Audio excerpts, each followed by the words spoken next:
Bueno, buen día a todos. Les damos la bienvenida a esta segunda clase del módulo de pediatría del curso superior del Colegio de Médicos de Catamarca. Agradecemos nuevamente a la filial de la Sociedad Argentina de Pediatría, a la filial Catamarca de la Sociedad Argentina de Pediatría, por la predisposición, la colaboración y la participación. Hoy en la persona de nuestro colegiado, el doctor Roberto Núñez, médico especialista en pediatría y neonatología, que se desempeña en la maternidad provincial 25 de mayo de acá de nuestra ciudad capital, quien va a abordar el tema propuesto y anunciado, que es recepción y reanimación del recién nacido. Eh, Agradecer, si está también dentro del auditorio, al presidente de la Sociedad de Pediatría Filial Catamarca, el doctor Carabajal, no tan solo por lo que vienen haciendo en estas dos clases con nosotros, sino por lo que hoy ha acontecido, que es el examen de certificación unificado de terapia intensiva pediátrica entre el Colegio de Médicos de Catamarca y la Sociedad Argentina de Pediatría, que acaba de terminar en nuestra sede, donde han rendido dos de nuestros colegiados, el doctor Ávila y la doctora Noriega, y están esperando la nota. Así que creemos que es muy importante el trabajo en conjunto para ir logrando estas instancias de capacitación y evaluación entre el colegio médico y las sociedades científicas. De nuevo, doctor Núñez, te agradezco mucho, te vamos a escuchar con atención, el tema ha generado bastante expectativa. Yo te voy a pasar el hospedador en estos momentos para que puedas compartir la pantalla. Te pido, como hablamos en la antesala, que me lo devuelvas al final de la presentación para poder cancelar ya y finalizar la presentación y que quede grabada. Mucha suerte y te escuchamos, doctor. Ahí está. Gracias, Doc. Por favor. Ahora puedes compartir, Roberto. Dale. Bueno, muy bien.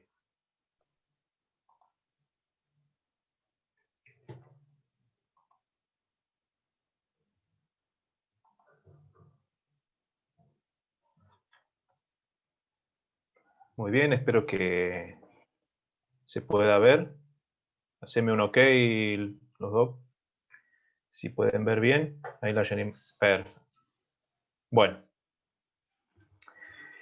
este tema que me va a tocar a mí conversar con todos ustedes desde el punto de vista de la pediatría y la neonatología es básico, muy, muy básico, y desde aquí comienza todo la vida de los bebés, y las acciones que nosotros tomemos en este momento van a quedar para siempre en el organismo de los bebés. Esto se está ya prácticamente a nivel mundial confirmando con todos los estudios que las decisiones que nosotros tomemos en el primer momento de el inicio de la vida extrauterina deja huellas para toda la vida. Por eso me pareció algo que hay que hacerlo bien, no porque no lo hagan bien, sino que probablemente hay algunas cosas que se estén haciendo de más, y la idea de reforzar este tema de la recepción y también de la reanimación es para brindarle lo mejor a nuestros bebés. Con respecto a la recepción propiamente dicha, cuando nos enfrentamos al nacimiento de un bebé, es primordial estar preparados. Si bien afortunadamente el 90% de los bebés, esto es algo a nivel mundial, en los mejores países, en los países subdesarrollados, en todos los países del mundo se ve prácticamente esta misma frecuencia, en donde el 90% de los bebés, afortunadamente, no tienen problemas, y que las acciones que uno toma podrían ir de la mano con la naturalidad, es decir, lo que ya vamos a hablar un poco más, que no, la medicina intentó atenuar, digamos, hacerse cargo de algo que no debería, que era sacar al bebé del contacto familia para hacer sus intervenciones y estar seguro, cuando en realidad lo que hoy en día se está tratando es de volver a la naturalidad, de hablar de la lactancia materna en la primera hora de vida, el contacto piel a piel y el clampeo oportuno del cordón. Por lo tanto, 90% de los bebés que nosotros saquemos al bebé y lo llevemos para revisar, que es lo que frecuentemente se hace, no sería lo correcto, ¿sí? Lo correcto sería que este 90% de bebés, nazcan donde nazcan, tengan la oportunidad de el contacto inmediato, piel a piel, con la mamá, la lactancia materna en la primera hora de vida y el clampeo oportuno del cordón. Para esto ya vamos a dar un par de tips como para que tengan en cuenta. Ahora, el otro 10% de bebés sí van a requerir que nosotros hagamos una intervención para que su transición a la vida fuera de la panza de la mamá sea lo más fisiológica posible y tratando de no solo salvarle la vida y demás, sino que quede con la menor cantidad de secuelas posible. Ahora, de este 10% de bebés, aproximadamente 1% requiere maniobras que son muy invasivas, reanimación propiamente dicha, intubación, masaje cardíaco, es decir, es relativamente bajo el porcentaje. Pero de estos bebés, el 50% son de causas que nosotros las podemos saber de antemano que nos podría llegar a tocar, ¿sí? Y aquí es donde uno habla que la recepción del recién nacido comienza antes de nacer, ¿sí? La charla con el equipo, el estar preparado, el tener la incubadora, la habitación precalentada, hablar con el equipo obstétrico, saber los antecedentes más relevantes de lo que fue el embarazo, digamos, llegar a saber todo esto nos permite estar anticipándonos ante la necesidad de una reanimación. Esto también va de la mano con los materiales que necesitamos para hacerlo. En esto de la regionalización de la atención, sabemos que hay 5 centros en Catamarca que estarían habilitados para que nazcan bebés. Me tocó ir por cada uno de ellos. Sabemos que es relativamente precaria las condiciones y la idea de estas charlas y de cada vez que damos reanimación, los cursos de reanimación o talleres, sabemos que muchas de las cosas que se deben hacer no se pueden hacer, pero es importante saberlas, apuntar a qué es lo que vamos y tratar de hacer lo que se puede con lo que tenemos. En fin, en esta diapositiva quería terminar por decirles esto de la anticipación, de saber que nosotros tenemos que estar preparados porque hay un 50% de o sea, es decir, 5% aproximadamente de bebés que nacen que sabemos que van a necesitar algún grado de reanimación. Bueno, esto de estar anticipándose involucra varios aspectos de la reanimación, de la recepción del equipo de salud. El personal. Bueno, personal en cada nacimiento deberá estar presente, personal adecuadamente capacitado y entrenado. No dice en ningún momento neonatólogo en todos los nacimientos, no dice que debe haber un pediatra, aunque pareciera obvio, pero no debería ser así, y habla de personal adecuadamente capacitado y entrenado. Esto es, un personal que puede ser un paramédico, que puede ser una enfermera, que puede ser hasta el chofer capacitado, que sepa lo que se debe hacer y que también sea capaz de hacer lo que se debe hacer. Nosotros en la NEO, acá en la maternidad, no siempre está presente el neonatólogo en los nacimientos, debido a que a veces de las guardias, cuando son muy demandantes, una enfermera es la que se hace cargo de la recepción, porque sabe los pasos que se deben seguir y sabe hacer las maniobras pertinentes, estamos cerca porque de vez en cuando nos tienen que llamar para, digamos, maniobras más invasivas. Pero por suerte son las menos frecuentes y la mayoría de los bebés ha sido atendido por un personal entrenado y eso fue suficiente, ¿sí?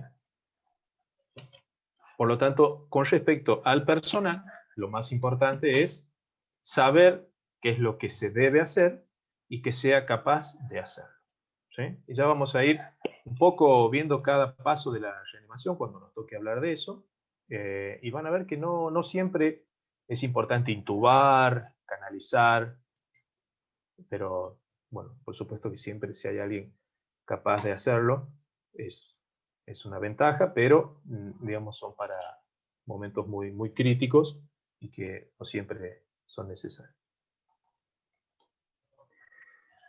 Entre tantas cosas que podrían llegar a leer o que podríamos llegar a conversar, que se va a extender muchísimo más de lo que necesitamos en este poco tiempo que nos brindamos ahora, me gustaría hacer hincapié en las cosas importantes, así como hablé del personal, la temperatura de a dónde están haciendo el bebé, a dónde llega el bebé, es un impacto muy fuerte. El estrés por frío existe y aún lo vemos como se menosprecia el tema de la temperatura, eh, siempre haciendo hincapié digamos, en lo mejor para el bebé. Nosotros tenemos que tener una temperatura adecuada y a veces es motivo de malas miradas entre el equipo, pero bueno, y más ahora en estas épocas de mucho calor, nosotros necesitamos brindarle en esta transición para el bebé un ambiente cálido, ¿sí? No es solamente en la sala de recepción, es decir, nace el bebé en el quirófano, en la sala de parto, y yo me lo llevo a mi salita de recepción y ahí sí está calentito. No, es calentito desde que nació en la sala de partos o en el quirófano, como en la transición hasta donde llego yo con el bebé a la mesa de recepción. En donde ahí sí, bueno, ahí yo les puse más o menos la temperatura que uno desearía para la mesa, la sala de recepción 37 grados, pero que en sala de partos, quirófano, entre 26 y 28 grados sería lo óptimo. Y en la parte de insumos también es muy importante. Sé que todo esto es difícil de conseguir, principalmente en el interior, pero bueno, la mayoría de los nacimientos se dieron en centros hospitalarios que sí han estado bien abastecidos por estos insumos. El tema es que hay algunas cosas que no se saben usar todavía. Por lo tanto, esto requiere entrenamiento, adiestrarse, nada más, ¿sí? Pero bueno, necesitamos tener equipos de aspiración. No siempre van a ser utilizados, pero siempre a disposición. De hecho, en algunos lados es como que se usa más de lo que se debe usar, ¿sí? Pero bueno, siempre a mano, equipos de aspiración, equipos para reanimar propiamente dicho. Prácticamente en todos lados está la bolsa autoinflable, el famoso bambú, y la máscara, que debería tener distintos tamaños. Y vamos a hablar en algún momento de cómo este equipo en neonatología, en la recepción, principalmente de prematuros, está quedando un poco atrás con respecto a lo que se conoce como Neopap, que es un equipo de reanimación con pieza en T. Después lo podemos conversar, pero no es, eso es como para hablar de algo un poco más profundo. Equipo de intubación, bueno, laringoscopio. El laringoscopio para esta etapa de la vida es distinto, no es con las valvas curvas, sino que son valvas rectas. Medicación, realmente la medicación está destinada a ese 1% de los bebés que ha requerido maniobras más invasivas, y de todo lo que se podría nombrar, lo que no debe faltar en la sala de recepción es adrenalina, solución fisiológica y dextrosa. Una dextrosa al 10%. Se puede hablar de gluconato de calcio, de naloxona, que es un antagonista para los opioides que podrían a veces las mamás recibir. Se podría hablar de bicarbonato de sodio para correcciones rápidas, pero realmente no se usa. No es necesario. En cambio, adrenalina, eso sí deberíamos tener. ¿Sí? Claro. Bueno, elementos para la cateterización umbilical. Bueno, sabemos también lo difícil que es estar comprando un material descartable tan caro y que no saben si es que realmente lo van a utilizar alguna vez. Pero bueno, hemos tenido en cierta forma buena experiencia con algunas derivaciones del interior utilizando sondas orogástricas muy pequeñitas y que han funcionado muy bien para una urgencia, pudiendo hacer la cateterización de la vena umbilical con una sondita estéril nasogástrica. Pero bueno, siempre también a mano por la probabilidad de necesitar una vía central rápida. ¿Sí? Con respecto a varios, bueno, puse lo que siempre hay, ¿no? Una servocuna, estetoscopio, toallas calientes y limpias, el resto de lo que se utiliza para las profilaxis, jeringas y demás. ¿Sí? Perfecto. Entrando ya en lo que sí es la recepción, vuelvo a lo que yo les dije que debería ser lo más importante en el 90% de los nacimientos. Priorizar el contacto piel a piel con la mama. Durante tanto tiempo la medicina intervino en este momento que si bien uno podría decir, no, bueno, pero todos los bebés nacieron bien, no hay problema, eso no nos está diciendo que le hemos brindado lo mejor a los recién nacidos. Por lo tanto, tanto en el parto normal como en la cesárea deberíamos cambiar nuestra forma de trabajar para lograr que este 90% de los bebés directamente lo abrace la mamá, se lo ponga en el pecho y ese primer contacto piel a piel, que sabemos que estabiliza los signos vitales, calma a los bebés, calma a la mamá, y le brinda un confort que le va a durar durante toda la vida. Esto es algo que ya está confirmado.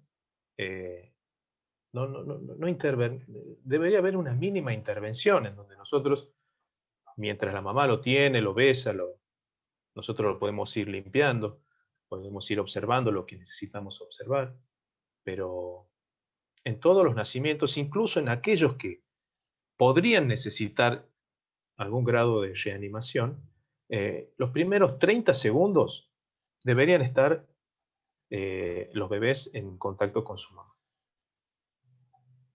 De hecho, inclusive, acá como dice el segundo punto, si es posible, la primera puesta al pecho.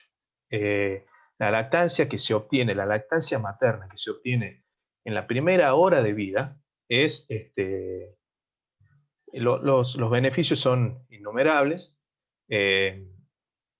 y eso se puede lograr inmediatamente con el bebé, incluso todavía, como sigue el tercer punto, con un cordón umbilical aún unido a la placenta. Pero bueno, si eventualmente nosotros, después de unos 30 segundos, un minuto, en el trajín de todo lo que es un trabajo de parto, una cesárea, que requiere todavía atención a la mamá, una mamá angustiada, una mamá con dolor, podemos derivar para después su primera puesta al pecho, pero siempre tratando de entender que los beneficios que se dieron en la lactancia en la primera hora de vida son innumerables. Y esto es a lo que debemos apuntar los pediatras. Y el clampeo oportuno del cordón. muchas veces se habla del clampeo tardío del cordón. No es tardío, porque hablar de tardío es hablar de algo que estamos forzando y que podría asociarse el término tardío a que podría llegar tarde, yo que estoy haciéndolo mal. El clampeo es oportuno, ¿sí? El clampeo no debe ser inmediato, salvo ciertas situaciones particulares, que son muy pocas, que tienen que ver con la isoinmunización RH, con algún estudio tipo Doppler del cordón umbilical que dé una reversión del flujo de los vasos umbilicales. En esos casos uno sí clampea el cordón sin demora, pero el clampeo oportuno debería por lo menos, ser de 1 minuto. 1 minuto por lo menos. Mientras más tiempo yo le ofrezco al bebé esta conexión aún con la mamá, los beneficios que da es equiparables a una transfusión de sangre, aumento la masa de hematocrito, aumento las reservas de hierro, le permito una mejor expansión en la parte vascular al bebé,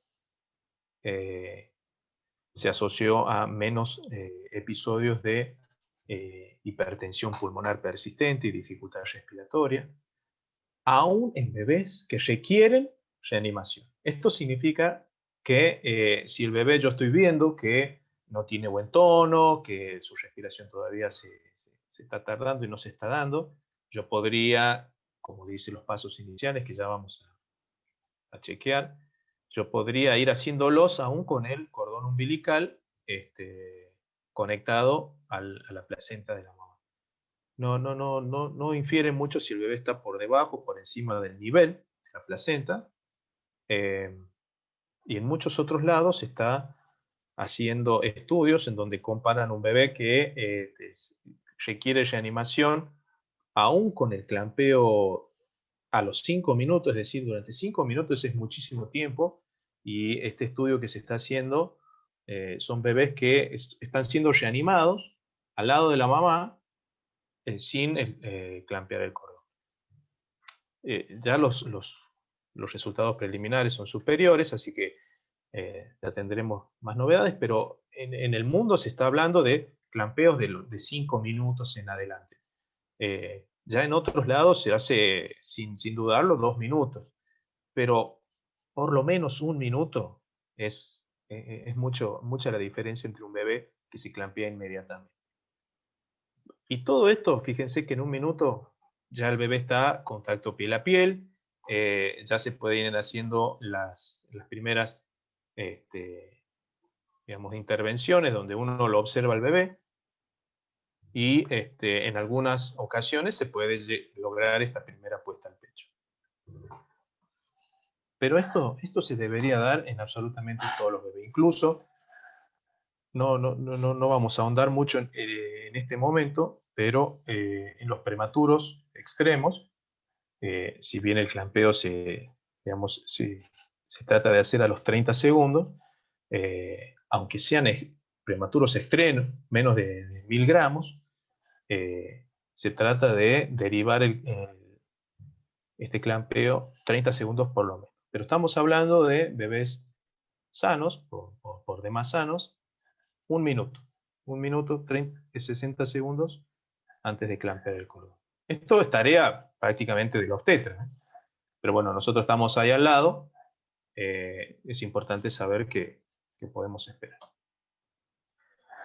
Bueno, y aquí vamos a pasar a dos grandes ramas de bebés que nacen, que son los vigorosos y los no vigorosos, o los que quizás requieran alguna intervención. Si el bebé está vigoroso, bueno, las 3 cosas que acabamos de hablar, ¿no es cierto?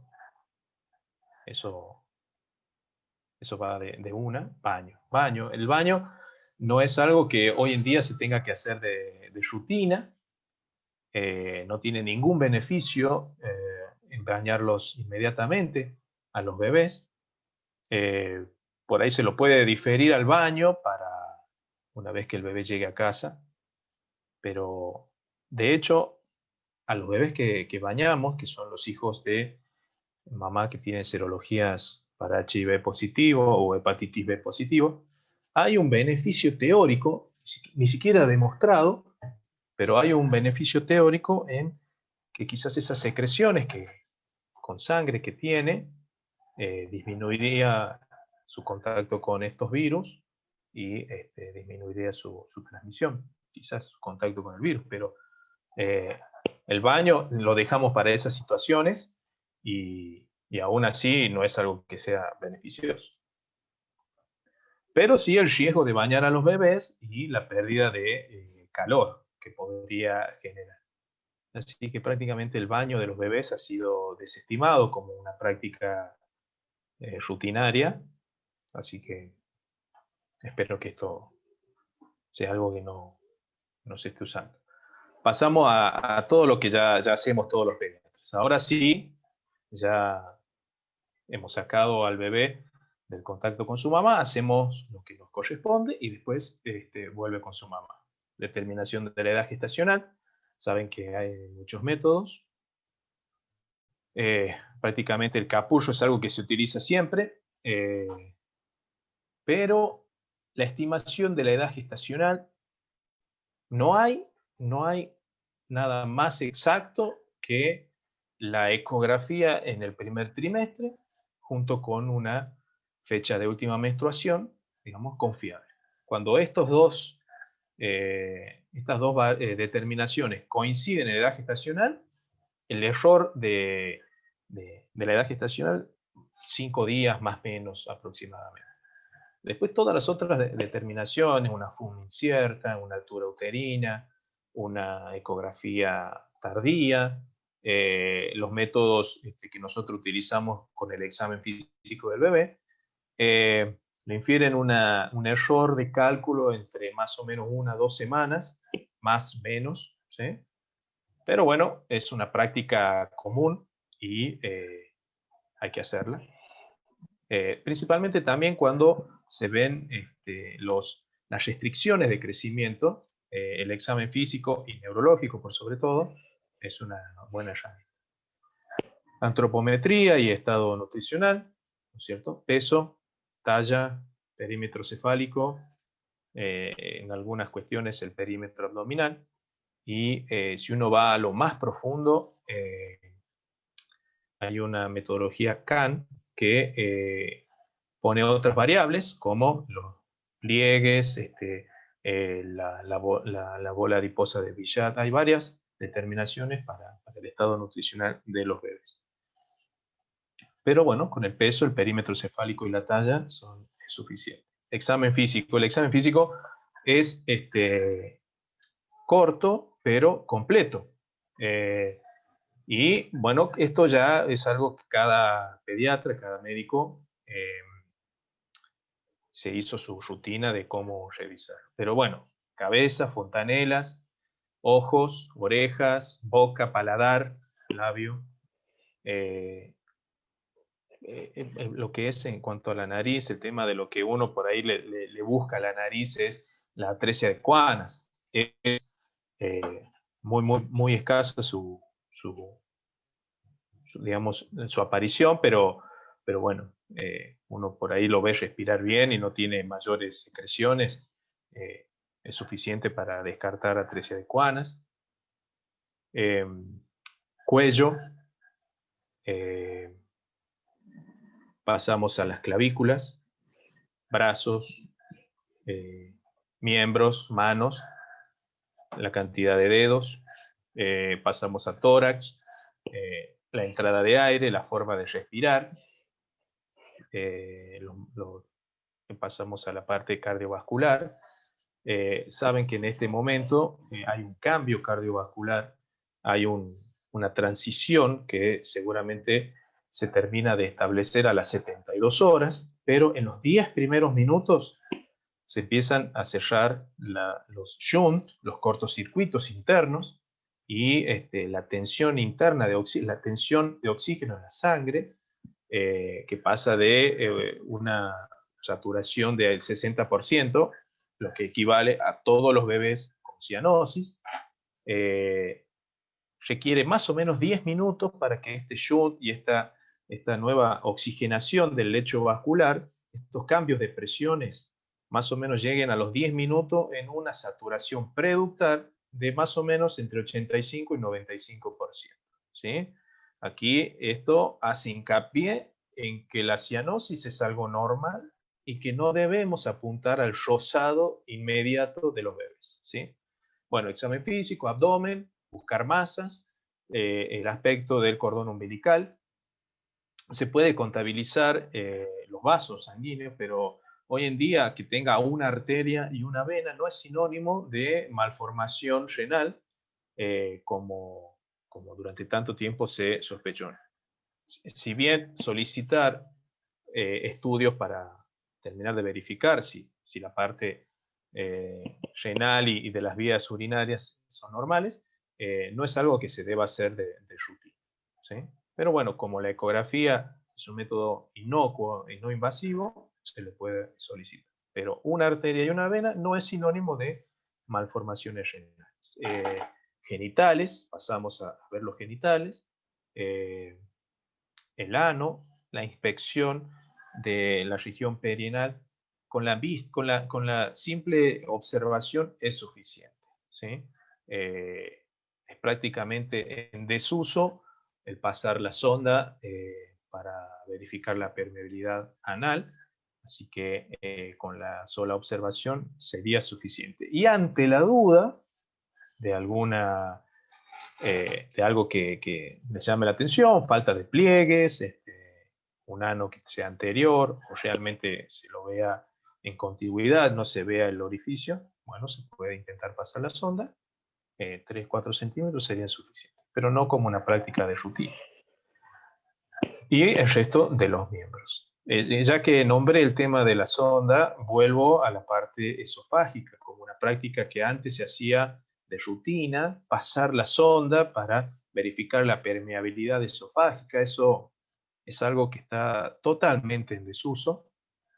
No debería ser una práctica rutinaria. Pero bueno, algunos recomiendan seguir haciéndolo por el hecho de que en nuestro medio las malformaciones esofágicas no son muy tenidas en cuenta, así que muchas llegan sin un diagnóstico, sin una sospecha diagnóstica. Entonces, en estos casos se dice, bueno, ¿vas a pasar la sonda? ¿Querés ver permeabilidad esofágica? Ok, pero dale un tiempo al bebé, permitile que haga esta transición y después de los 15, 20 minutos, en donde el bebé ya hizo prácticamente la mayoría de su transición, se estaría como en mejor condición de soportar una sonda, que sabemos que la sonda puede provocar bradicardia, Apgar bajo, ¿sí? Derivar, pasar la sonda para después de este momento sería quizás oportuno. Aunque, repito, pasar la sonda para ver permeabilidad esofágica y anal es algo ya en desuso. Y una vez que hemos terminado de revisar al bebé, las profilaxis. Hepatitis B antes de las 12 horas. Para la enfermedad hemorrágica del recién nacido, vitamina K, 0,5 miligramos para los menores de 1500, 1 miligramo para los mayores de 1500 gramos. La oftalmía gonocócica, que es realmente infrecuente, pero infrecuente a más no poder, ¿no? Nunca he visto una, y eso no porque no exista más gonococo, sino que el tratamiento antibiótico, digamos, universal y a veces hasta de venta libre, ha bajado la incidencia de oftalmía gonocócica a prácticamente la nulidad. Pero aún así, una mínima práctica, que es la utilización de ungüentos con antibióticos como la eritromicina o gotas, digamos, es todavía algo que se puede seguir usando y está bien, ¿sí? Así que una gota de eritromicina en cada ojito y eso sería suficiente. Y la identificación del recién nacido. Bueno, pasamos ahora a hablar del otro bebé, del bebé que no ha nacido vigoroso, no está llorando, el flancito que le llamamos, que es el bebé hipotónico, que bueno, el color moradito, yo les dije que debe pasar, porque es algo que todos los bebés tienen, y la cianosis de por sí es algo que se sacó como parámetro para la toma de decisiones, ¿sí? Pero el bebé que necesita reanimación, seguramente es ese bebé que nosotros en brazos de la mamá, durante sus primeros 30 segundos, no ha presentado sus primeros movimientos respiratorios, o los hace con dificultad, y su tono muscular es bajo. Por lo tanto, estos bebés van a entrar en esta cascada, en este algoritmo, que es algo que se sigue prácticamente así, a rajatabla, ¿sí? Paso por paso, paso por paso. Parece muy complicado porque en una de las columnas que llega hasta abajo, se hace como muy difícil ver bien cuáles son los parámetros que debo seguir, pero no es así, y es algo que la práctica es ir viendo, nos sirve para saberlo prácticamente de memoria. Y aún así se recomienda que en la sala de recepción, además de todo lo que dijimos, tiene que haber un reloj con segundero, y tiene que estar este algoritmo pegado, así grande, a un costado de la estufa. Es decir, tenerlo para ir viendo y saber bien los pasos a seguir. Pero vamos un poco a desglosar de estos primeros pasos, y si tienen alguna duda los vamos conversando. Pero bueno, en esta primera llave, en estos primeros 30 segundos, ¿sí? Nosotros previo al nacimiento, nos vamos haciendo estas preguntas, ¿no es cierto? Saber si nos podemos ir anticipando a un bebé que quizás necesite reanimación. ¿Sí? Estas tres preguntas son prácticamente las que nos hacemos siempre. Si la gestación es a término, un bebé de término tiene menos chance de recibir o de requerir reanimación. No así los post-términos, es decir, los de 42 semanas, o probablemente 42 semanas, sí los prematuros. Una vez que nace el bebé, comienzan las otras dos preguntas. ¿Respira o llora? Todo esto yo me lo puedo ir haciendo mientras el bebé está en el pecho de la mamá, ¿sí? ¿El bebé respira o llora? ¿Tiene buen tono muscular? Definido tono muscular como un estado de semicontracción con frecuencia cardíaca más de 100. Si todo esto que yo me voy preguntando, ¿sí?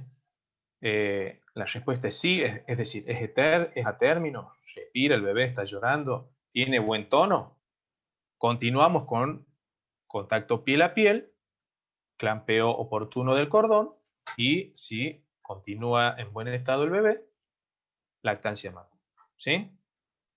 Una vez que más o menos hizo todo eso, se sigue con lo que estuvimos hablando del resto de la recepción propiamente dicha. Si la respuesta a alguna de estas es no, el bebé va a entrar en una necesidad de una mejor observación, que ya lo haremos en la sala de reanimación. Si ustedes se fijan a estas, son 3 preguntas. Antes había 4 preguntas y se sacó una, que es el color del líquido, el aspecto del líquido amniótico, si es meconio o es claro. Esa variante se la sacó para la toma de decisiones, porque que venga un líquido amniótico meconial podría quizás la necesidad, podríamos tener quizás la necesidad de reanimar, pero no, si el bebé nace vigoroso, es decir, el bebé llora, tiene buen tono, por más que haya sido meconio, no requiere que nosotros hagamos nada más que piel a piel, clampeo oportuno del cordón y lactancia materna.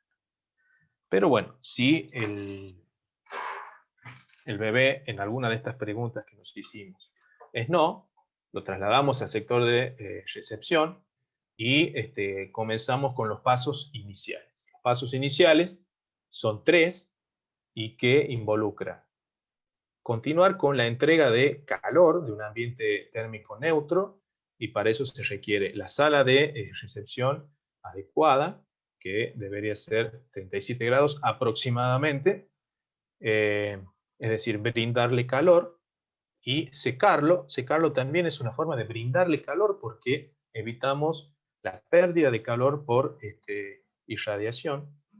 Y la posición, que es para liberar la vía aérea, que es la clásica posición en olfateo. Bueno, a ver, justo yo tengo acá un muñeco que hacemos reanimación, ¿no es cierto? En una posición en donde yo lo tengo al bebé sobre la sala de recepción en un colchón firme. La posición de olfateo involucra una leve flexión, una leve extensión, perdón, de la mandíbula, ¿sí? Y el bebé hace como si estuviese en olfateo, ¿sí? Y esto permeabiliza toda la vía aérea. Tanto la flexión como la hiperextensión en una vía aérea muy flexible como la de los bebés colapsa y no es prudente. Así que pasos iniciales es secar, brindar calor y la posición, ¿sí? Aquí se podría agregar una acción más, que es la de aspirar. Recién ahora uno podría tener en cuenta aspirar, ¿sí? La aspiración, que puede ser con peritas de goma, ¿sí? O con aspiración central, o con el famoso chanchito que tienen en algunos lados, solo debería ser aspirar boca-nariz. Primero boca, después nariz. Y esto es muy importante porque, bueno, primero la nariz porque le siento el ruidito en la nariz y después la boca. Pero podría ser peor, primero aspirar nariz y después boca. ¿Por qué?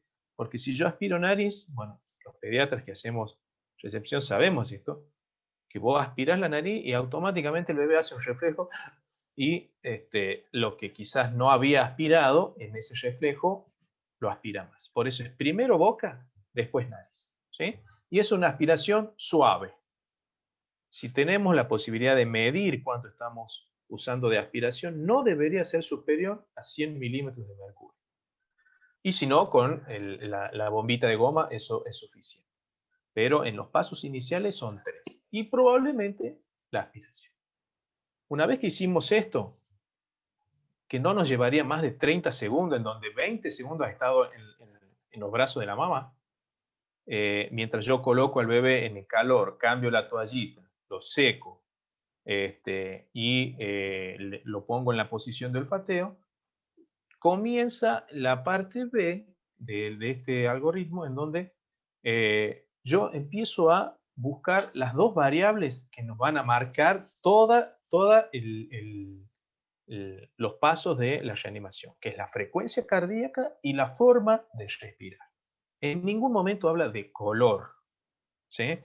Esta es otra variable que se ha dejado de utilizar para la toma de decisiones. El color, la cianosis, ¿sí? Entonces, lo único que se debe tener en cuenta para reanimar o no, poner oxígeno o no, es la frecuencia cardíaca y la forma de respirar. Si yo, con los pasos iniciales, secar, aspirar si hizo falta, posicionar, el bebé comenzó con movimientos respiratorios, buen tono, buena frecuencia cardíaca, quizás hasta ahí fue suficiente. Entonces nosotros continuamos viendo la transición del bebé, que son 10 minutos, y vamos 30 segundos. Fueron 10 minutos, y si el resto de su examen fue normal, terminó la reanimación. Pero si nosotros detectamos en alguno de estas variables, como la frecuencia cardíaca y la respiración, alguna alteración, continuamos con la cascada de pasos a seguir. Entonces, cuando nosotros evaluamos la frecuencia cardíaca, los dos grandes valores de este signo vital es más menos de 100, más menos de 60. ¿Sí? Y la respiración. ¿Respira o no respira? Si está respirando, ¿cómo lo hace? ¿Normal? ¿Está llorando? ¿Lo hace con esfuerzo? La respiración sí la hace, pero la hace en forma de gasping, o es el jadeo que se le llama, que es la respiración que nosotros sabemos que va de la mano de o alguna noxa neurológica, bueno, esas son las formas que nosotros tenemos de ver de un bebé respira. Pero el bebé que hace gasping o apnea son bebés que van a requerir intervención, ¿sí? Y la frecuencia cardíaca más o menos de 100. Si yo tengo alguna de estas variables, es decir, apnea, gasping o frecuencia cardíaca menos de 100, comienzo con lo que va a ser lo más efectivo de la reanimación. Pregunta de examen, como se suele decir. Pregunta de examen. ¿Cuál es la intervención que mejor le hace al bebé durante sus primeros 10 minutos de vida? Es, digamos, priorizar la respiración. No la oxigenación ni el tono, ¿sí? Es la ventilación. Que el bebé comience a respirar, ¿sí? Que si no lo hace por sí mismo se llama ventilar, que es lo que nosotros haríamos con el ambú o la bolsa autoinflable. En este momento, la ventilación a presión positiva, el famoso ambucear, ¿sí? Acá está muy claro de qué es lo que tengo que utilizar yo como gas en la bolsa autoinflable. Y acá esto es algo relativamente nuevo, nosotros ya lo sabíamos, pero se termina de confirmar que el oxígeno como droga es muy dañina si se da en una cantidad que no es la necesaria. Y para un bebé hemos dividido las aguas, por así decirlo, en mayores y menores de 30 semanas. Un bebé mayor de 30 semanas se debería utilizar una FiO2, es decir, una fracción de oxígeno del 21%, es decir, equivalente al aire ambiente. Para reanimar al bebé, estamos hablando de reanimar a un recién nacido mayor de 30 semanas, ¿con qué cantidad de oxígeno? Con la del aire ambiente.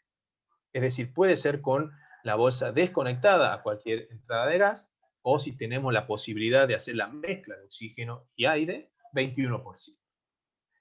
Cuando son menores de 30 semanas, se recomienda que comiencen entre 25 y 30% la fracción de oxígeno. Esto es comenzar. Que después vayamos a necesitar ir aumentando o colocando más oxígeno, bueno, para eso son el resto de los pasos.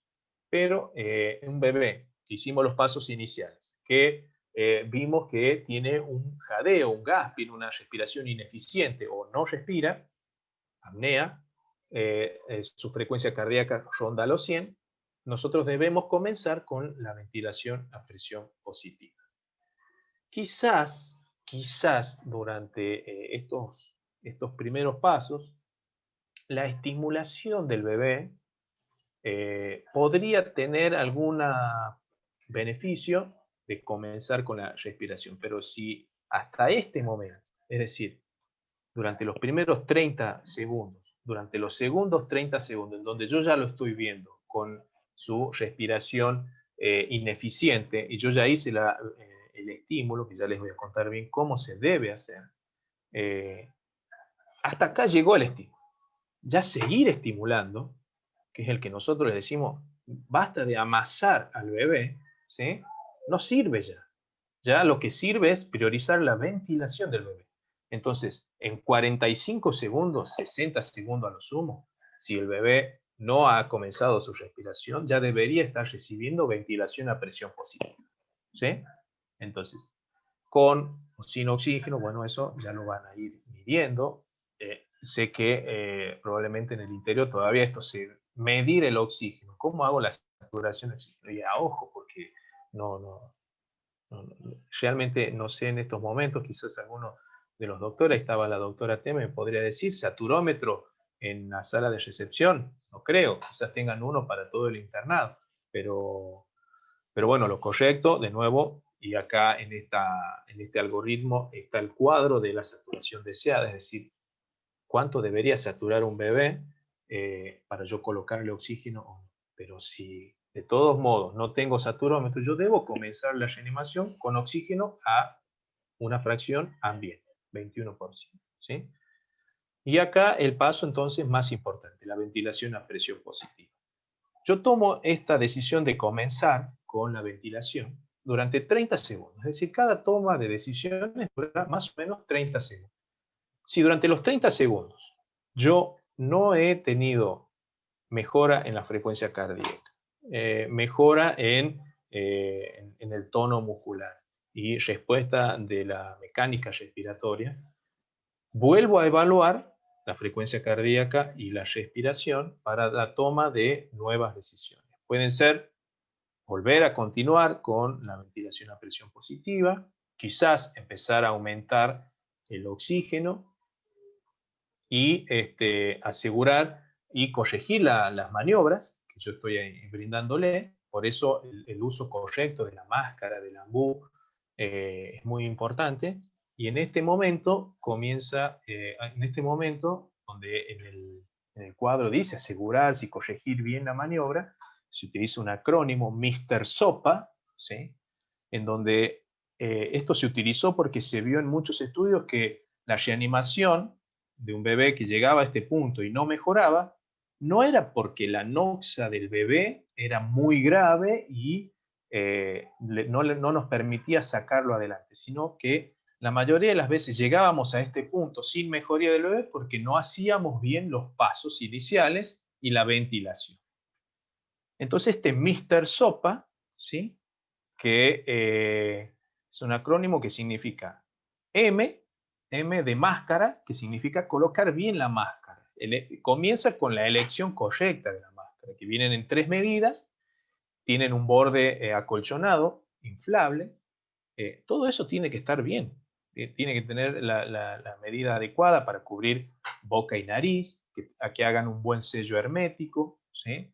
Esa es la M, la R de Mr., de MR, la R de reposicionar, es decir, quizás nosotros hicimos los pasos iniciales, correcto, bueno, pero una vez que comenzamos a ventilar, el bebé quedó en hiperflexión. Y estamos así, ¿no? Ahí, primero que el sello de la máscara no va a ser correcto, y segundo que estoy colapsando la vía aérea y lo más probable es que no entre nada de lo que esté dando como ventilación y vaya todo al estómago. Entonces, Mr. Máscara y la R de reposicionar. Quizás tenga que reposicionar al bebé. Y SOPA es los acrónimos que significa S de succión, de succionar, es decir, quizás en este momento sí tengamos que evaluar que no haya algo obstruyendo la vía aérea, que pueden ser secreciones, parte de las membranas ovulares, o alguna otra secreción que haya quedado, o inclusive meconio, obstruyendo la vía aérea. La Mr. SOPA. La O de obstrucción, la P de presión, es decir, quizás yo estoy ambuceando, por así decirlo, y no le estoy dando la presión correcta, ¿sí? Y la A de adicional. O sea, quizás llegué a este momento y realmente estoy ante un bebé que necesite que haga algo adicional, es decir, máscara laríngea o tubo endotraqueal para asegurar la vía aérea, ¿sí? Pero todos estos pasos previos me fueron, cuando yo los fui corrigiendo, se vio que cuando los corregí el bebé mejoraba, o sea que probablemente no haya sido tanta la noxa, y sino que nosotros estábamos haciendo mal. Una vez que yo aseguré y estoy seguro de que estábamos haciendo bien todos estos pasos, en la cadena de toma de decisiones comienza la frecuencia cardíaca a tomar ya como más fortaleza, en donde si se mantiene a más de 100, la depresión respiratoria la debo mantener con la ventilación que yo le estoy dando a presión positiva, pero si la frecuencia cardíaca comienza a descender y se da a menos de 60, yo ya verifiqué todos los pasos, continué ambuceando, fui aumentando el oxígeno, el bebé continúa de mal estado, su frecuencia cardíaca baja. Aquí yo ya comienzo con frecuencia cardíaca menos 60 comienzo a dar masaje cardíaco, ¿sí? El masaje cardíaco se debe sincronizar con la ventilación. Y el masaje cardíaco, bueno, como saben en neo, qué suerte que el bebé es bien blanco y mi mano bien negra, como para que vean, se da de dos formas. Siempre en una línea que une los dos pezones, cuando uno los dos pulgares en el esternón, 1 centímetro hacia la izquierda del bebé. Ahí se comienza a dar el masaje cardíaco. Debe reducir más o menos 1/3 de la longitud del tórax desde la espalda hacia adelante, ¿sí? Porque compresiones muy fuertes puedo dañar y compresiones muy superficiales son inefectivas, ¿sí? Y la otra forma es con 2 dedos en el mismo lugar, ¿no es cierto? Vamos haciendo el masaje cardíaco. Siempre van sincronizados. Y la forma práctica y en voz alta de quien comanda la reanimación es 1, 2, 3, que son los masajes cardíacos que yo voy dando. 1, 2, 3, ventilo. Es decir, 1, 2, 3 masajes, ventilación. 1, 2, 3 masajes, ventilación. Esta es la forma de continuar en estos pasos de la reanimación, en donde yo ya vi que la frecuencia cardíaca era baja, menos de 60, di buena ventilación, aumenté el oxígeno, el bebé continúa bajando la frecuencia cardíaca, menos de 60, comienzo la masaje cardíaco. Una vez que nosotros, si tenemos la posibilidad de intubar a este bebé, en otras edades se da que una vez intubado, la ventilación va ya no en sincronía con el masaje cardíaco. En cambio, en neonatología todavía se sigue recomendando que el 1, 2, 3 ventilo se siga dando, aunque el bebé esté intubado, ¿sí? Si la NOx ha sido tanta que, aunque yo di 30 segundos de ventilación a presión positiva, seguramente ya con oxígeno al 100%, masaje cardíaco efectivo y su frecuencia cardíaca sigue en descenso, probablemente pasemos a la administración de drogas, y aquí la adrenalina. Fíjense que si uno va a la toma de decisiones, 30 segundos me llevó los pasos iniciales, 30 segundos más comenzar con la ventilación, quizás 30 segundos más tomar, digamos, volver los pasos atrás y ver si lo estoy haciendo mal, 30 segundos más de masaje cardíaco, 30 segundos más ya en donde comenzamos con la medicación, la adrenalina, ¿sí? Y si el bebé aún así no tiene respuesta, hay que tener algunas consideraciones especiales, pero fíjense que a lo sumo iremos 2-3 minutos de reanimación, ¿sí? Al final yo les voy a comentar cuándo uno debe dejar de reanimar y cuándo uno no debe comenzar a reanimar. Pero bueno, si hemos llegado hasta acá, si nosotros creemos que la noxa no ha sido tanta, es decir, un trabajo de parto que sabemos que el bebé no ha habido un evento centinela que le llamamos, que es un desprendimiento de placenta, una bradicardia severa, una atonía del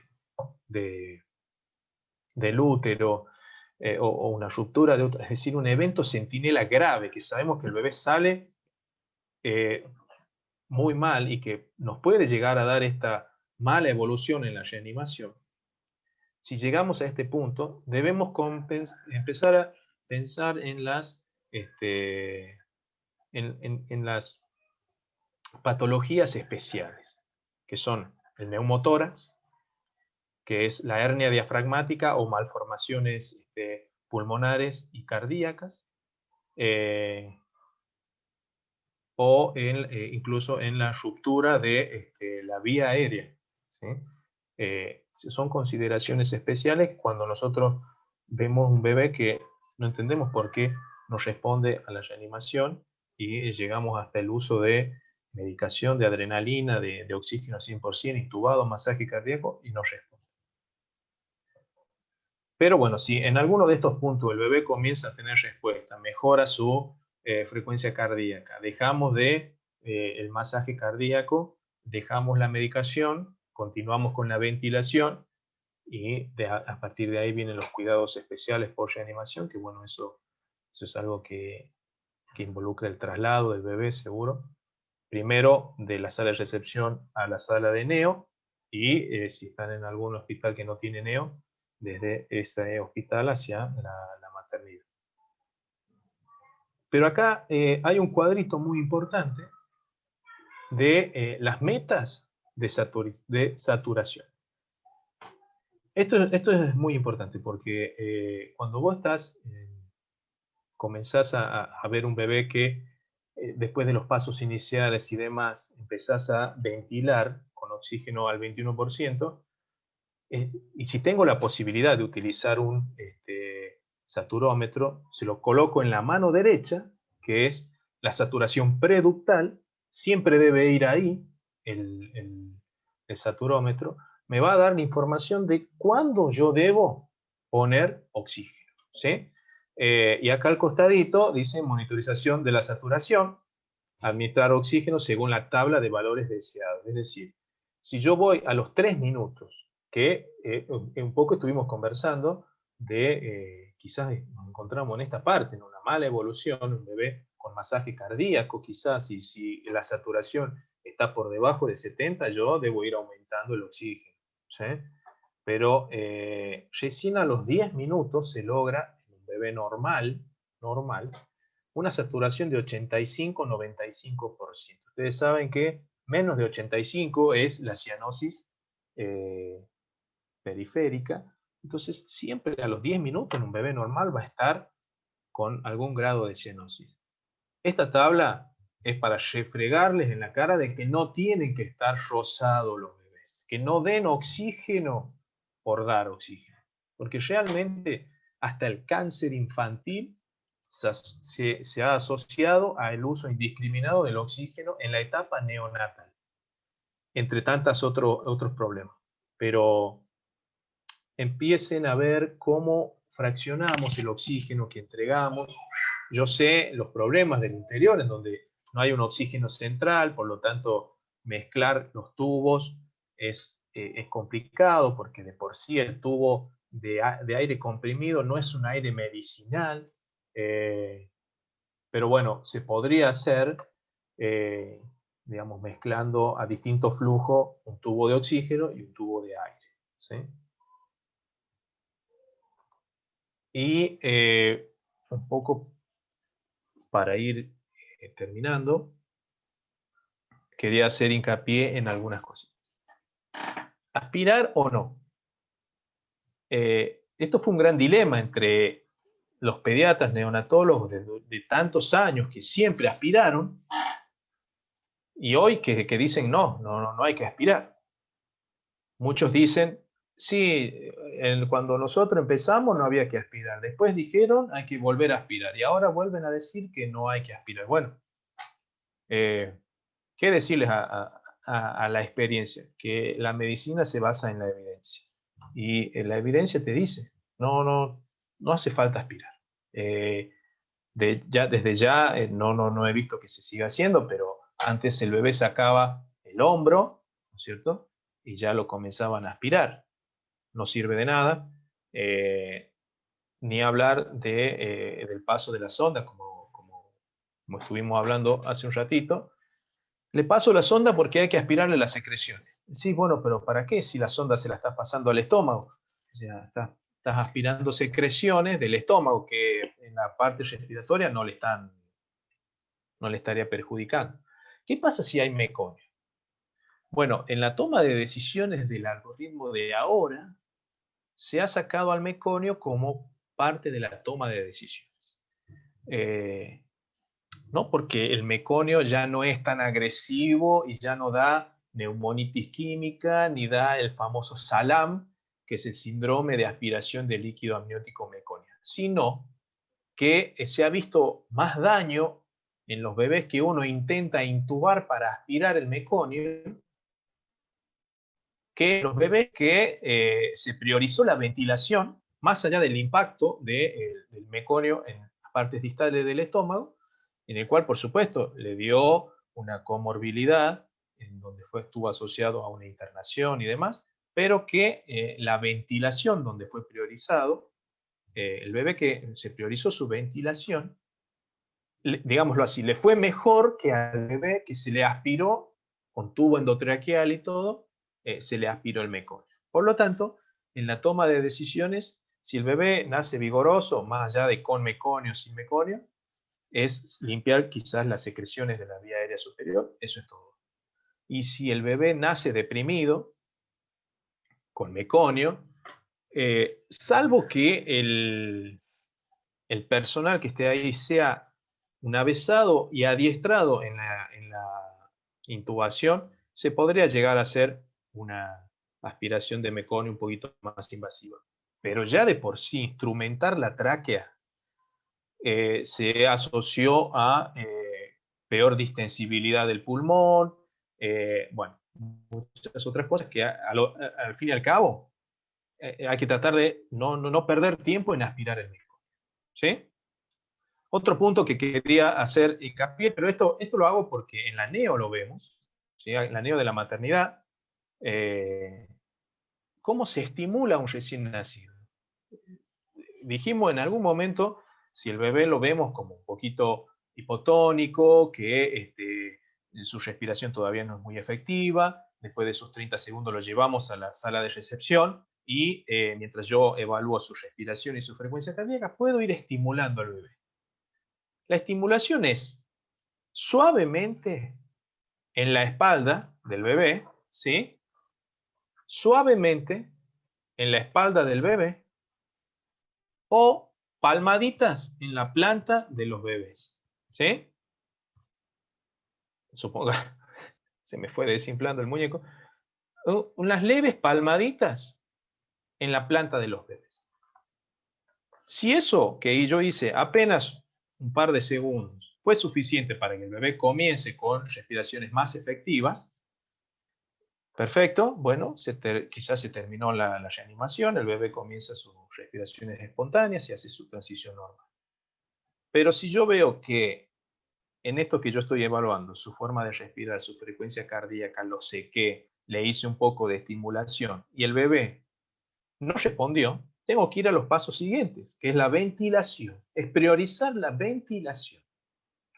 No me va a servir amasar, como le decimos nosotros, porque vemos cómo antiguamente era amasarlo, bueno, por supuesto ya no se da, pero los golpeaban a los bebés, no sirvió como estímulo. Es apenas, si ese poco estímulo no sirvió, debo priorizar la ventilación. Y la expansión de las primeras 2, 3 veces que yo amboceo al bebé, quizás fueron suficientes para comenzar lo que ha sido más efectivo, que es la ventilación. ¿Sí? Así que no pierdan tiempo en estimular demasiado al bebé. ¿Sí? Es decir, se hace apenas un breve estímulo en la espalda y en la planta de los pies. También voy a aprovechar para hablar del oxígeno. El oxígeno un poco ya estuve yo hablando de lo tóxico que es y todavía se ve cómo lo toman un poco a la ligera el tema del oxígeno. Y acá yo entiendo, de nuevo lo vuelvo a decir, yo sé el interior cómo está, sé cómo son derivados los bebés, sé que no les queda otra seguramente que utilizar el oxígeno al 100%. Pero una cosa es hacerlo porque, bueno, no pasa nada, son bebés de término, ¿sí? Ya está todo hecho, el bebé está maduro, oxígeno al 100%.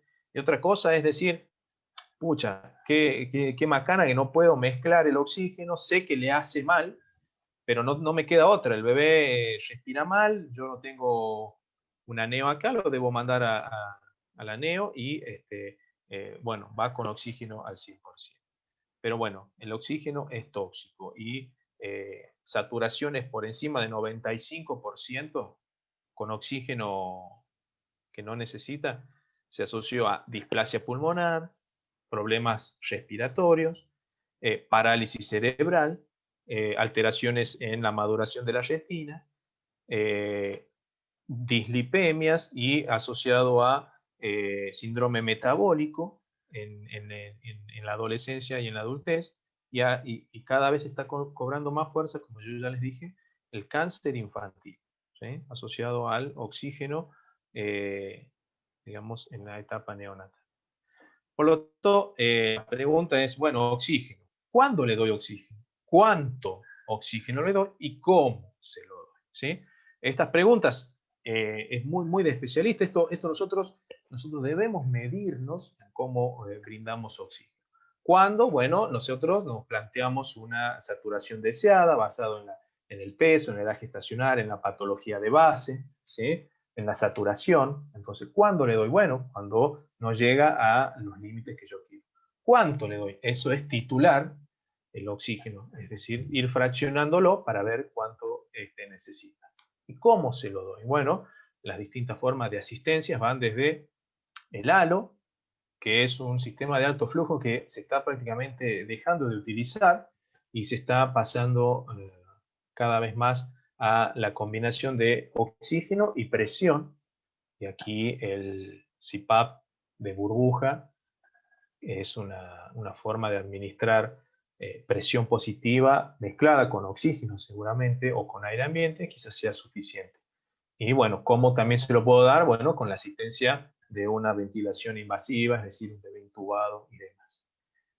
Y algo que no dice acá, y lo dejé para el último, en la reanimación, las dos preguntas. ¿Cuándo dejo de reanimar? ¿Y cuándo no debo reanimar? Esto es algo que es tan dinámico que es muy difícil dar lineamientos muy estrictos, pero bueno, cuando no comienzo a reanimar, por supuesto que las malformaciones severas, como la anencefalia, la acrania y otras malformaciones severas, nosotros sabemos que no hay que reanimar.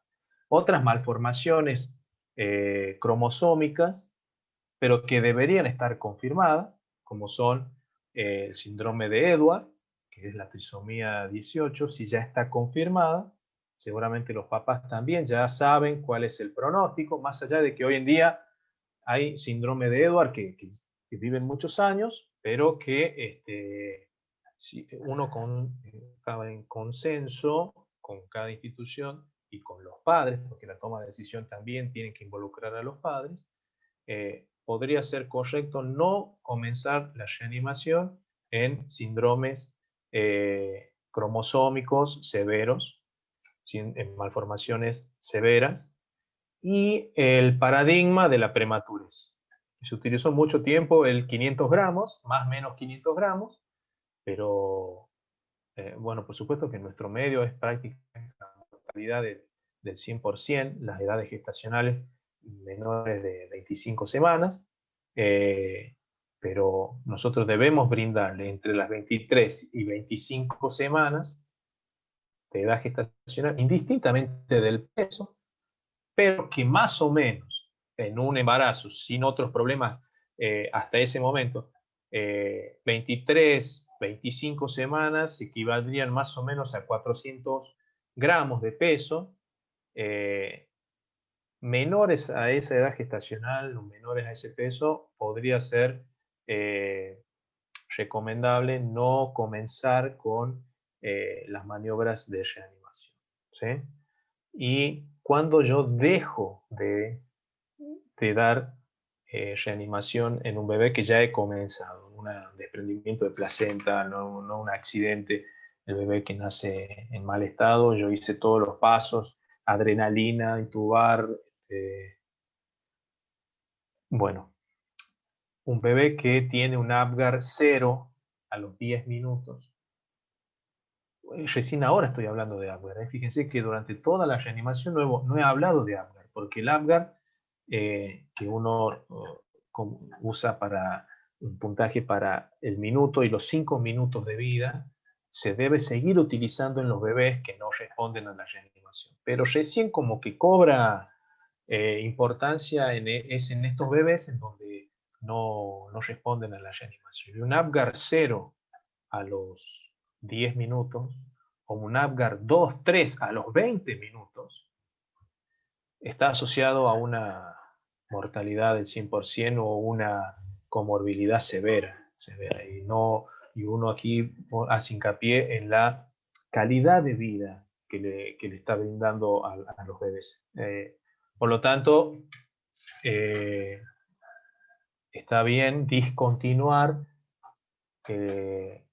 las maniobras de reanimación en Apgar 0 a los 10 minutos o Apgar 2-3 a los 20 minutos. Bueno,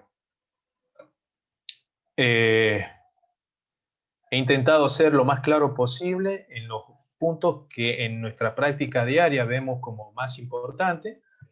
Así que, bueno, si quieren hacerme alguna pregunta, si tenemos tiempo, Doc, no sé cómo vamos. Gracias, doctor. Gracias, Roberto. Clara y aplicada a la realidad, digamos, la exposición. Sí, queda abierto el panel para en 5 o 7 minutos que nos quedan de tiempo, terminar de aprovechar el tiempo que nos has brindado con la transmisión de algunas preguntas. Me voy adelantando a alguna que ha llegado a través del chat de la presentación. Pregunta que dice, en un recién nacido pretérmino, pero de más de 30 semanas, con una circular de cordón, pero que tenga una buena frecuencia respiratoria, un buen tono muscular, si hay que tener en cuenta alguna conducta en ese caso. Bueno, por ahí uno asocia, ¿no es cierto?, la circular de cordón, la bandolera, el nudo. A veces podemos llegar a ver el nudo real en el cordón umbilical. Pero si el bebé nace bien y me estás diciendo estas características, que lo ves bien, que respira bien, con buena frecuencia cardíaca, bueno, el beneficio del bebé que nace no es la oxigenación a través del cordón umbilical, sino es el clampeo oportuno del cordón, es lo que le brinda al bebé más masa de glóbulos rojos. Por lo tanto, supongamos que el bebé en un nudo real o en una circular de cordón muy ajustada deja de pasar sangre, digamos, no le va a ser peor al bebé, ¿sí? Es decir, no sería como un criterio para decir lo clampeo rápido porque el bebé tenía un nudo ajustado o una doble circular ajustada. Y de nuevo, tampoco el latido de la arteria umbilical. Es decir, muchas veces se utiliza, ya dejó de latir, entonces lo clampeo, y por ahí eso se da a los 30 segundos, 40 segundos. Yo te diría, si el bebé está con buena frecuencia cardíaca, vos estás viendo una transición adecuada, son 34 semanas, pero lo estás viendo dentro de todo llorar, no podés demorar el clampeo del cordón lo más que puedas, pero prematuro, bueno, 30 segundos por lo menos. Muy bien. Doctor, si quieres, mientras tanto se arma otra pregunta, devolverme el hospedador, así yo puedo... Yo Dale. tengo una pregunta, doctor Vamos. Roberto. Dale, Sí, Pablo. sí. Dado toda la complejidad que has hablado durante 1 hora y media, que esto dice lo que realmente significa una reanimación en un bebé recién nacido, ¿qué pensás de las nuevas modas de los partos en casa?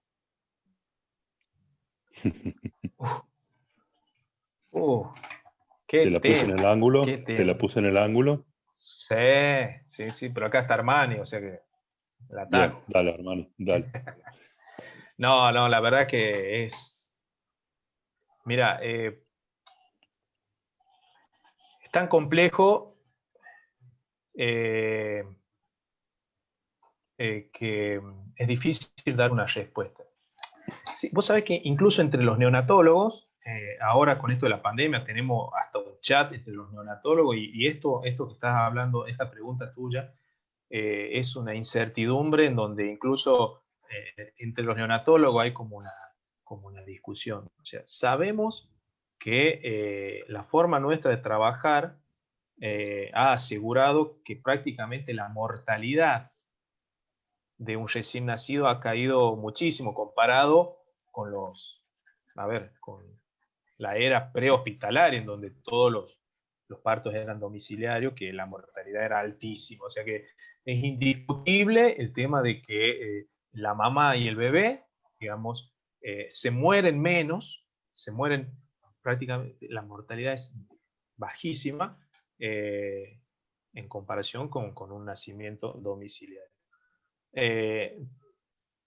Pero es cierto que esta medicina no ha sido humanitaria, a ver, es difícil el término. Institucionalizar o hospitalizar ha llevado a que lo que podría ser natural y el beneficio del parto domiciliario, ¿sí? Que lleva a comodidad, seguridad, digamos, menor de lo que se vive, porque esto es innegable la violencia obstétrica, ¿sí? Y las prácticas al recién nacido que no son necesarias son innegables. Es decir, sí, se mueren muchísimo menos, pero también hacemos cosas que quizás no han sido necesarias. Entonces, es tan difícil esta discusión porque allá hay un proyecto de ley a nivel nacional de casas de parto. Es decir, quieren hacer algo así como un hospicio, un lugar muy, muy similar a una habitación, a una casa, en donde que esté cercano también en cierta forma a los lugares, a las maternidades, para que se hagan partos similares a los que sería en un domicilio. ¿Qué tengo a favor de los partos domiciliarios? Siempre y cuando sean, por supuesto, vigilados y todo, que más acá en Argentina, imposible, pero podría darse un parto domiciliario con una ambulancia en la puerta de la casa, con un obstetra y un neonatólogo y una enfermera ahí parados a un costado, esperando a ver cuándo es el momento de actuar, y que, como hemos hablado, en los 90% de los bebés lo más probable es que se queden mirando, ¿sí? Sin hacer nada. Pero sí, en estas discusiones que yo veo que se han dado un par de estos casos en otras partes del país, a ver, provincias más ricas con una cultura, digamos, distinta. Te nombro, por ejemplo, Mendoza, ¿sí? En alguna clase social de Mendoza se ha utilizado esto, algunos han tenido excelentes resultados y en otros han llegado bebés al neo que se murieron y que no se deberían haber muerto. Entonces, quizás en otro país estaría preparado para eso, pero acá no, acá no. La sensación es que, mientras yo hablo, devuélvele el hospedador, por favor, al doctor Dale. Martínez. La sensación es, para reducirlo a la mínima expresión, es que esto casi es como darle el gusto a los hippies con OSDE. Lo reduzco a lo ridículo yo te aseguro que las personas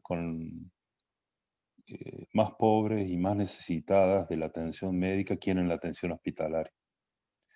Y si se reduce solamente a un tema de maltrato en la periobstetricia, es un tema de educación médica, de educación obstétrica, de educación neonatólogo, de educación a enfermero. O sea, hay que educar a la gente que está atendiendo a esa mujer en esa circunstancia de su vida, más que cambiar el ámbito y retomarnos al siglo XIX. Es mi posición. Puedo ser, Claro, claro. Yo creo puedo ser que demasiado viejo en mi mentalidad y no me logro dar cuenta de las cuestiones, pero me yo creo parece que la gente con menores recursos van a sí. defender el estar en un hospital. Y los que quieren esto son los hippies, conoce. Vuelvo a repetir, lo llevo al límite a la comparación para dejar bien sentado lo que digo. Sí, sí, sí. Yo creo que quizás es algo que debería proyectarse como, a ver, ¿cómo estaremos de acá a 30 años? Bueno, capaz que tenemos una sociedad distinta, que se controla el brazo, hasta la economía de lo que estamos viviendo mejora, y eso hace que la gente se controle el embarazo, y pueda llegar de otra forma la medicina a la gente, pero todavía nosotros en el ámbito hospitalario debemos mejorar, es decir, la violencia obstétrica, las cosas innecesarias, el acompañamiento, la lactancia materna, todas esas cosas que no lo hacemos y lo deberíamos hacer, debería ser el primer paso. Yo creo que dando ese paso nosotros, la gente se va a sentir más contenida en el hospital y lo va a vivir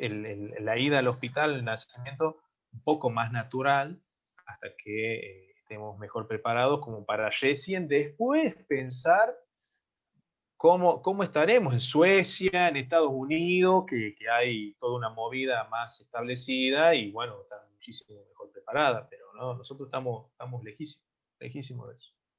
Dos preguntas de la clase. Una es dónde se puede conseguir el algoritmo. El algoritmo va a quedar en la filmación esta, que la va a tener todo el mundo y la va a poder ver siempre, pero bueno, me imagino que debe estar en algún lado escrito. Sí, sigo siendo yo ya te pasé el comando, Doc. Sí, No sé si, ya sí. lo tenemos nosotros.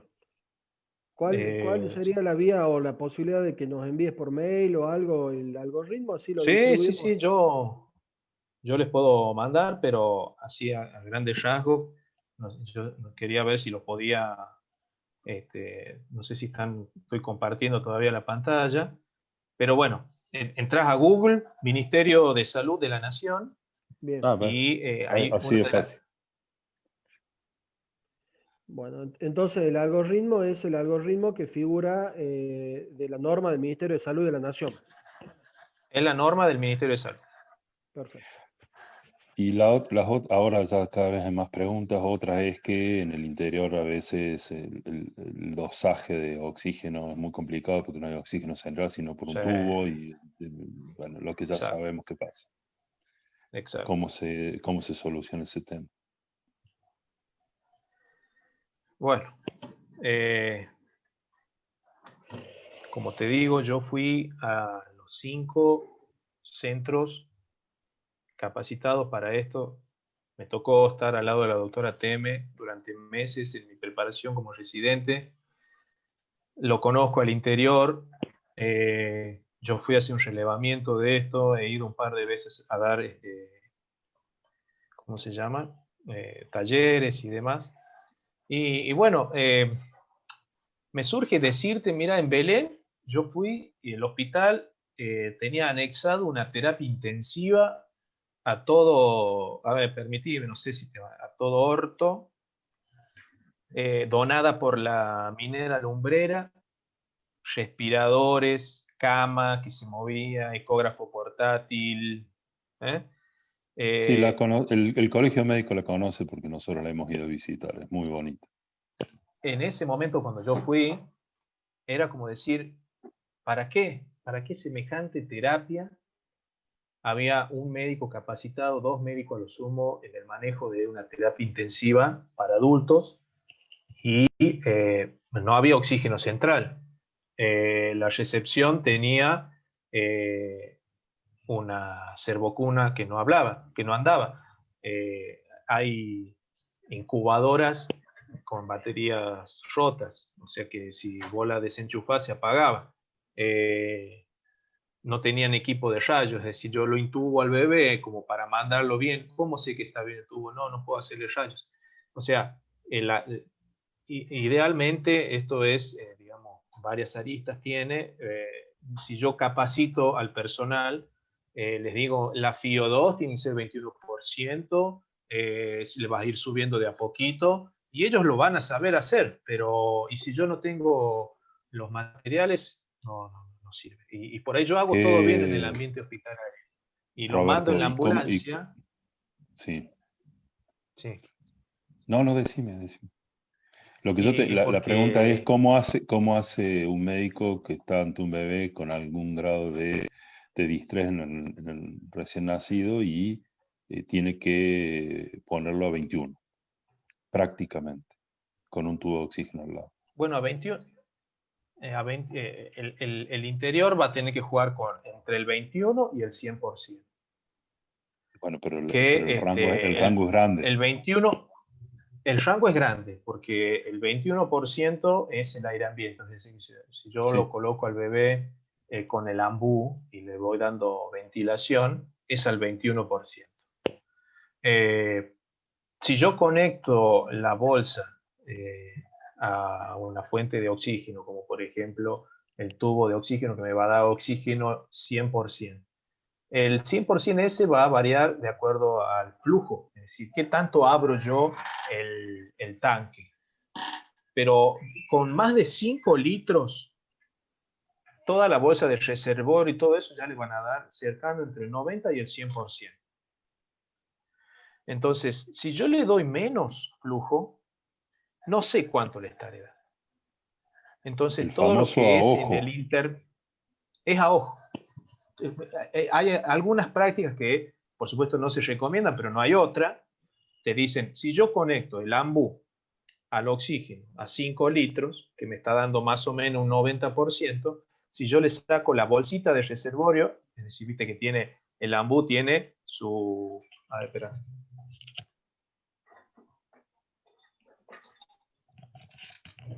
Ahí está. El ambú. Si yo, acá iría una bolsa o un reservorio, que puede ser un tubo corrugado o una bolsita. Si yo conecto el oxígeno a 5 litros, que le estaría dando más o menos un 90% cada vez que yo ambuceo, pero si yo le saco la bolsa de reservorio y lo dejo conectado al oxígeno, más o menos, de forma errática, 40%, pero sin saber bien cuánto le estoy dando. O sea que en el interior que vos tenés el tubo, no podés mezclarlo. O le doy 21 sin nada, o le doy el 100%, 90-100% con el ambú bien preparado y todo, o le doy en el medio de una forma que no sabré cuánto le estaré dando, sin la bolsa de reserva. Bien. Y una pregunta más es que hables una palabra sobre apneas primarias y secundarias. Perfecto. Bueno, apnea, el término para definir, no respira. Que es a lo que nos enfrentamos los pediatras que hacemos recepción. En este bebé que yo les dije, que nació, lo puse 30 segundos en el pecho de la mamá. Mientras tanto lo voy viendo, veo que no respira, podría evaluar su tono y su tono está como disminuido. Entonces le digo a la mamá, bueno mamá, necesito revisarlo bien a tu bebé, y me lo llevo a la recepción. En la recepción hago los pasos iniciales, que es secar, calentar y posicionar al bebé. Mientras tanto yo hago esto y el bebé no ha respirado, comienzo con la otra llave, que era evaluar la respiración y la frecuencia cardíaca. Si la frecuencia cardíaca es buena, pero la respiración no está, es decir, en apnea,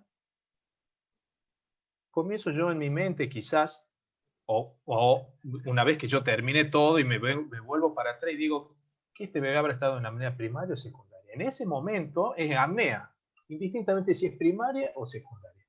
Es apnea y yo debo comenzar con la ventilación.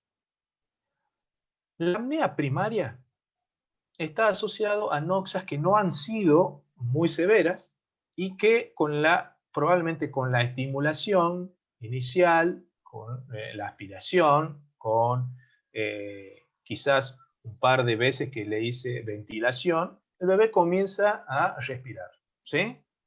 La apnea primaria prácticamente es la que casi siempre vemos. El bebé que lo tuve que estimular, lo empecé a bucear quizás, pero no más de eso. Su frecuencia cardíaca fue siempre buena, o si eventualmente estaba apenas bajando, respondió rápidamente, y el bebé comienza con sus propias respiraciones espontáneas. Esa es la apnea primaria. Habla de una anoxia que no ha sido tan severa. Esa es la apnea primaria.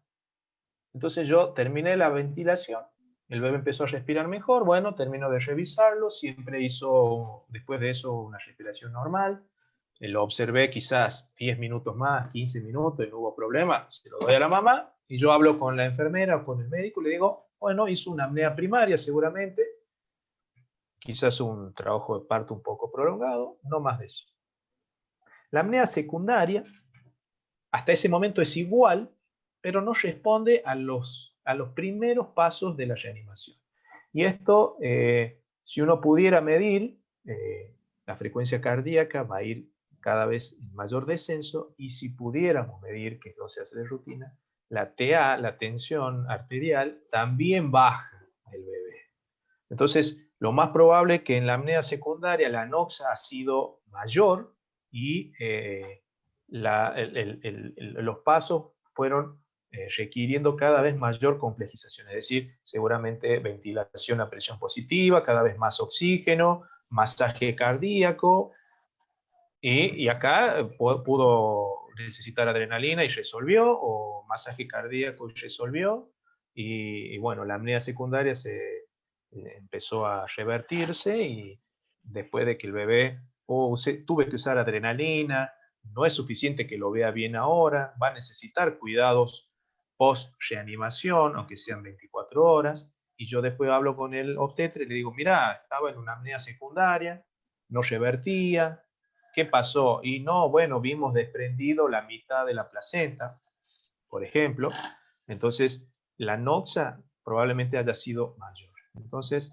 a los fines clínicos no habría diferencia entre primaria y secundaria, pero fisiológicamente, en la apnea primaria y la secundaria, las noxias han sido de mayor intensidad, una que otra, y la necesidad de reanimación ha sido también en la secundaria, digamos, requerir más pasos.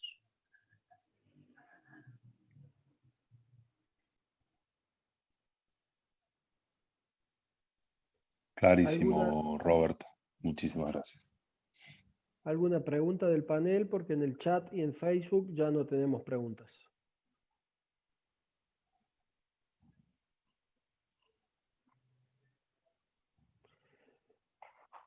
Bueno, muy claro, Roberto. Yo, como para hacer un cierre, permíteme volver al principio. Miren, en el colegio médico tenemos certificados no más de 15 neonatólogos y no más de 120 pediatras. Y vos hablaste de los 5 centros que estarían preparados para recibir bebés. Eso nos hace de vuelta repensar en que además el recurso humano que acabo de decir está concentrado acá en la capital. Por lo tanto, muchas veces el objetivo de estas charlas es difundir nuestros saberes a través de las sociedades científicas a los médicos que están en el interior, donde hay una limitante de recurso humano y una limitante de recursos materiales. Y en ese sentido destaco lo que vos dijiste al principio, que no siempre debe haber un pediatra o un neonatólogo, sino la importancia de que el operador que está en el interior esté capacitado sabiendo qué tiene que hacer y cómo hacerlo, no solamente qué hacer, sino la destreza de saber cómo hacerlo.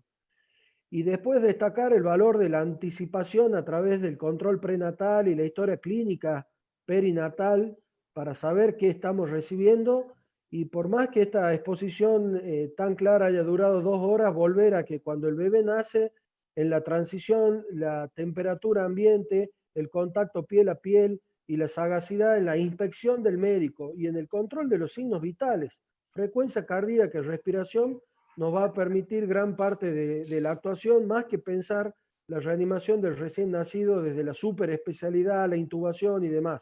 Me parece que ese es el objetivo, Roberto, y creo que en principio me quedo con eso porque lo supiste transmitir. Así que te agradezco muchísimo en nombre del Colegio Médico Y bueno, a todos ustedes, como siempre, la asistencia por quedarse hasta esta hora, desde todos los viernes.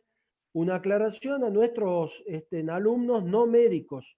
Hemos receptado la inquietud de cómo vamos a hacer con la certificación del curso y sí, lo vamos a certificar, por supuesto no va a tener valor para la recertificación médica, pero la idea es recertificar el curso para nuestros integrantes del equipo de salud que lo están haciendo. Nada más. Buen descanso, buen fin de semana y gracias a todos. Excelente cierre, doctor. Nos vemos. Chao a todos. Chao, Saludos para el gracias Día a de la todos. Madre, para las madres del grupo y para... Es verdad, Excelente. doctor Peralta. Perdón la omisión. Feliz día, mamás, colegas, a todas. Ujú. Gracias, gracias, tal vez.